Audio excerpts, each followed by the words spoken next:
It's day 3 of learning how to make animated movies. My goal this year is to become a beast at pre-production, production, and post-production, particularly with writing, art, and Blender, 3D modeling and animation.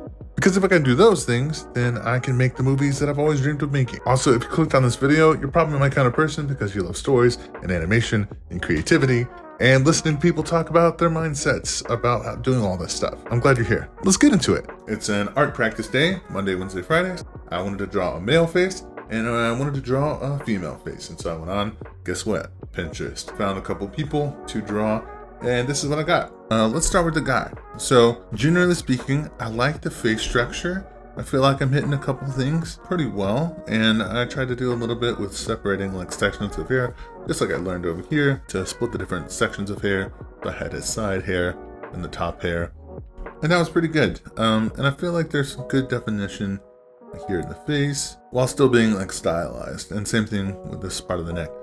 The things that I realized after the fact I really need to work on in terms of the early parts of the drawing is placement of the eyes. Like if I see this eye, I like the placement.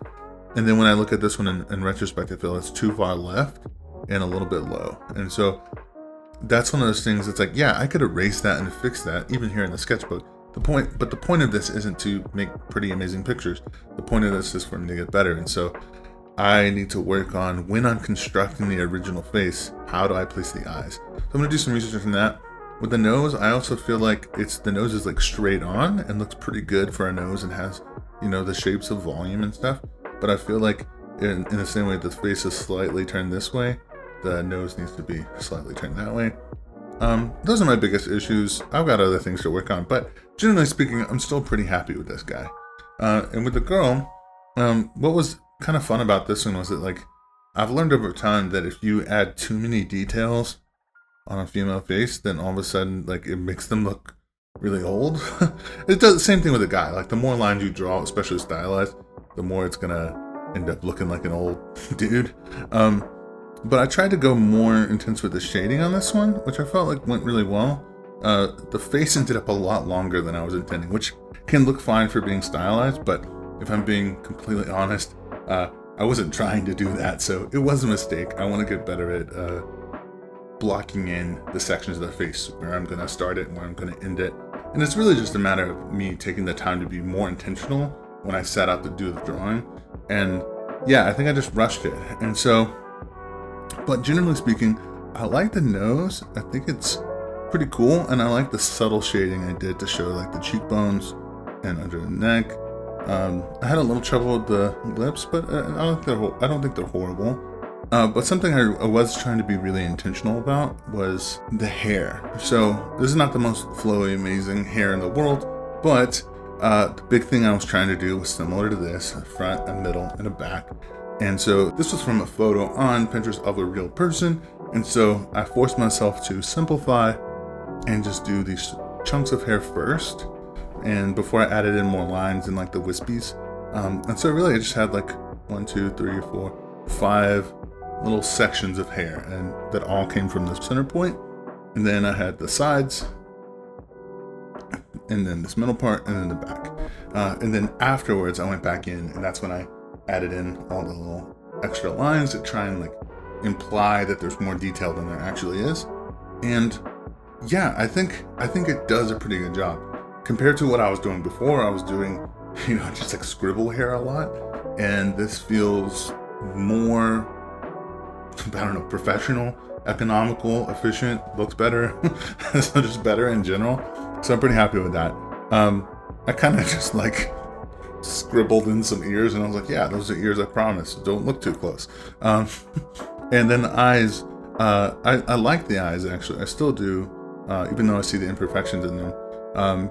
This one I was doing first, and then I realized this one wasn't big enough, and so I kept trying to be like, okay, let me add a little bit more detail here so that if I go back and make this one bigger, it doesn't look funky. And ultimately, I'm pretty happy with the result, even though, you know, not perfect, but that's okay. Again, the goal is growth, not perfection. Also, if you're enjoying the ride, can you please help me out and feed the YouTube monster? I heard a tale that if it isn't fed enough likes, comments, or subscriptions, it will start eating parts of the video that are really interesting. And then it just won't be worth it to stick around. So please be the monster. Monday, Wednesday, Friday are also writing days. And so today I continued on in Coffee Break Screenwriter book. And the goal today was to write a log line for your main character, which I'm just going to read out to you right now. And also, if you don't know, it'll give you a little idea of the story I'm working on. So, set in an Asian-inspired fantasy world equal parts beautiful and horrifying, after losing both his pregnant wife and right hand in a raid, a kung fu master turned village chef makes a killing pact with a demon in order to enact his revenge on all those responsible. So pretty intense, but I like intense. So luckily I already had most of this idea of the story. It was just more of like how to frame it and put it into the right format and to be a little elevator pitch of my story. The next thing I did with my writing was write log lines for supporting characters. So in particular, in the book, it had you outline for a love interest, a mentor, a best friend or a family member, and the antagonist. And I honestly, before this part of the thing, I was really imagining a much more like solitary story, almost like if you ever read Hatchet back in the day. It's just like mostly the character out there in the woods by himself. And I think the reason I was gravitating towards that idea was I was scared. I was scared to write more characters and figure out the complexity that comes from doing that. But honestly, this exercise turned it around for me and really made me feel good about having a bigger cast of characters that my main character can interact with and that cool things can happen in their stories too. And so doing this exercise was really impactful for that reason. I don't really want to share the log lines of the supporting characters to you because I honestly feel like it'll ruin it. So if you stick around long enough to, watch my full stories when they become an animated thing, then yeah, I don't want it ruined for you. Maybe I'll change my mind later, or maybe at some point if I had to do some Patreon or Discord thing, then maybe that'll be if people are like, nah, spoil it for me, I want to know early. Maybe that'll be a place for that. But all I can say, it was good writing time. So last but not least on micro project check-ins, let's go to Blender because I am really proud of this. I'm learning, Blender through a course called CG Fast Track. And the thing I'm working on right now is learning hard surface modeling, in particular, making a sword. So right now, it's not done, but I made the blade of the sword, which is freaking cool. I mean, look at that. So it started off as a little square, a little cube, and then now it's a sword. And so some cool things about this. So it actually is wider at the bottom and then tapers up to the top. So that's pretty cool. This groove in there, I beveled that out. And yeah, there's not much else to see right now. But it's really cool and I'm happy.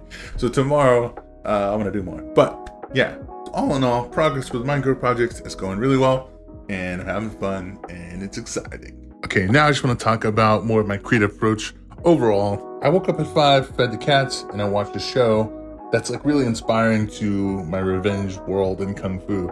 It's Warrior on HBO Max, and it's pretty good. It's not my favorite writing in the world, but I love Kung Fu, and honestly, that's enough probably to keep me. Also, I did like Tai Chi style stuff while I did it, because, it seemed to fit the theme, and my back's been hurting, and that tends to help me when my back hurts. Then the way I did my projects today, I actually tried something different. I set an hour timer, and so I did an hour of art. When the timer was done, I put the pencil down. And it did the same thing with writing, it did the same thing with Blender. And honestly, working within that constraint was really good for me. And I don't know why it was different than the past, because I've tried timer things in the past and it stressed me out. But this one was pretty chill. I also allowed myself to take a little bit of time before I started the next hour. So I would go say hi to my cats who were crying at my door saying, hang out with me. And so I would go pet them and say hi and, stand guard as my little girl Saki ate from her plate. It was good times. And then I would just get back into it after, 5 to 10 minutes of a break after that hour. It really worked today. I hope it works in the future, but if not, at least it worked today. Also, I used a method I picked up from Neil Gaiman in an interview from Tim Ferriss. He pretty much has his time that he's going to write, and then he says to himself, I'm allowed to write or do nothing at all, but I'm not allowed to do anything else. And that's something that's worked really well for me in the past. And so I used that along with the 1 hour timer. And it was nice because I did lots of stuff, but I had little moments where I would take a break and stare off into space and just think I'm sitting here and that's nice. And I would get bored and then I would get right back to working on whatever I was doing for that hour. Yeah, I think that was a good mental constraint. It was helpful. Also mentally, I think a big part of why today was a success was that I didn't put too much pressure on what I had to get done within the hour for each slotted creative activity. Instead, I really was just like, okay, this is what I'm going to be working on for an hour. And wherever I get to in an hour, I stop. There's no pressure to make it super finished or whatever. It's just like more curiosity. What are we going to get done today? I don't know if this is like the key to my future creative success mentally, but it was good today. And it's at least some tools in my tool belt that I can use going into the future. Okay, so this has been a little bit weird for my method with art recently, but for the longest time, I've just been using these black micron pens, which you don't know what those are. They're like fancy pens that have archival ink, and they're really cool, and I love them. But I started using some different materials that I haven't used in a long time, and it honestly like clicked something for my brain. I use these little blue pencils like this guy that has a nice color. It's really soft and like flows on the page really nice. I use, some other pencils. I use some ballpoint pens, and honestly, it really was refreshing. And I think it helped me to try new things in my sketchbook and work in a way that I don't normally work, which I think is helpful to stay refreshed and enjoy the process. So yeah, I'm going to keep switching it up with materials. So lastly, on this creative approach section, I just want to comment on some deeper thoughts that I had because of the time constraints that I did. It kind of reminded me in general how constraints are really helpful across all creative things. So, if I'm setting up what to do on a painting, choosing what canvas size I'm going to paint on, that's a constraint. And I can paint only so far as that canvas will let me paint. And I get to do it with my writing, and I get to do that with a blender. And ultimately that goes even deeper to like the agency that I feel right now as a creative person, where it's like, I get to decide how I do my creative activities. I get to decide if I put the pressure on myself or I let myself have fun. I get to decide how I do my content. And that is really nice. It feels empowering. Yeah. For my emotional check-in, I kind of wanted to go with like a green, kind of like Return of the Jedi lightsaber for Luke, because it seems fun. It makes me happy. So on my creative journey right now, I honestly feel amazing. Like, I tend to hate that phrase when you ask how people are doing and they say, I'm living the dream, because I usually feel like they're bullshitting me. It's just sarcasm, or, it's just what they say to like put on a happy face. But I really feel like I have hacked taking my dream from the future and then living it right now. Like it very much feels like the idea of realizing that what if you die before you have retirement? And so what if you did mini retirements, through different parts of your life? Which, yeah, it seems like that feels like what I'm doing creatively. I'm getting to do what I want to do no matter what, and it feels freaking great. It feels like I'm living truly in alignment with myself, which not only feels good right now, to kind of like get rid of any cognitive dissonance of not living, in alignment with myself, but it also makes me feel like I have some compounding effect happening. Like if I keep doing this, things that are cool will keep happening. At the very least, I'll be making the stuff I want to make and getting better. I do feel like other cool possibilities can arise as long as I keep doing this. As I follow through, who knows what's going to happen. But I know that if you keep showing up, you're going to get better. And the better you get, the more opportunities come. So I don't know. It just feels good. It feels hopeful. As far as plans upcoming, a lot more of the same in a big sense. I'm going to be working on concept art tomorrow, storyboard practice, and more Blender, hoping to add on the handle, guard, and pommel of the sword, and that would be pretty cool. Also, if you made it this far, you're the freaking best. I'm glad you're here. And if you got this far, sneak a Lord of the Rings reference into the comments, and then I'll know you're a real one. You're the one who made it to the end, and you're awesome, and I appreciate you. See you in the next one. Let's go.